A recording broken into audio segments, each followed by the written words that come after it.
ഇന്ന് വൈകുന്നേരം 9:30 കേരള ബ്ലാസ്റ്റേഴ്സുമായി ബന്ധപ്പെട്ട് എന്തോ വലിയ അപ്ഡേറ്റ് വരാൻ പോകുന്നുവെന്ന് ബംഗാളി ജേർണലിസ്റ്റും കോളമിസ്റ്റും കമന്റേറ്ററും ഒക്കെ ആയിട്ടുള്ള ജ്യോതിർമയ ചതോപാധ്യായ പുള്ളിയുടെ എക്സ് ഹാൻഡിൽ കുറിച്ച് വെച്ചിട്ടുണ്ട്. അതിനു മുമ്പേ പുള്ളി മറ്റൊരു കാര്യം കൂടി പറഞ്ഞിട്ടുണ്ടായിരുന്നു.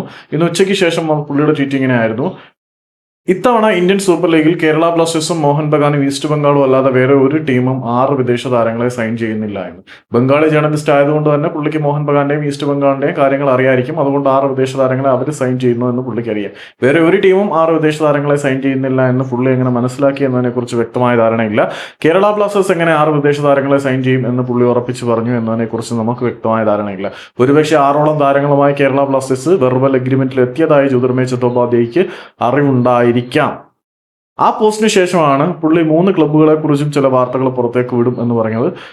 9 മണിക്ക് ഈസ്റ്റ് ബംഗാളിന്റെ വിജയത്തിനെ കുറിച്ചും, പിന്നെ 9:30 കേരള ബ്ലാസ്റ്റേഴ്സിനെ കുറിച്ചും, 10:30 മോഹൻ ബഗാനെ കുറിച്ചും, ഇങ്ങനെ 3 ടീമുകളെ കുറിച്ചും ഇന്നത്തെ രാത്രി പുള്ളി അപ്ഡേറ്റ് ചെയ്യും എന്ന് പുള്ളി തന്നെ പുള്ളിയുടെ എക്സ് ഹാൻഡിലിൽ കുറിച്ചിട്ടുണ്ട്. എന്തായിരിക്കും വരാൻ പോകുന്നതെന്നൊന്നും കാത്തിരുന്ന് കാണാം. 9:30 കേരള ബ്ലാസ്റ്റേഴ്സിന്റെ എന്തോ നിങ്ങൾ ടെൻഷൻ വേണ്ട, സന്തോഷിപ്പിക്കുന്ന എന്തൊക്കെ പുള്ളി പറയുമെന്നാണ് പറഞ്ഞത്. അതെന്തോ നമുക്ക് കാത്തിരുന്ന് കാണാം. ഏതായാലും പുള്ളി പറഞ്ഞിട്ടുണ്ട് കേരള ബ്ലാസ്റ്റേഴ്സ് 6 വിദേശ താരങ്ങളെ സൈൻ ചെയ്യുമെന്ന്. ഓൾറെഡി 4 വിദേശ താരങ്ങൾ ലോക്കിനാണ് എന്നാണ് നമുക്ക് മനസ്സിലായിട്ടുള്ളത്, അതായത് നിലവിലെ സിസ്റ്റത്തിൽ. ഇനി 2 പേര് ആരൊക്കെയാണെന്ന് കാത്തിരുന്ന് കാണാം. എന്തെങ്കിലുമൊക്കെ നടന്നാൽ മതിയായിരുന്നു.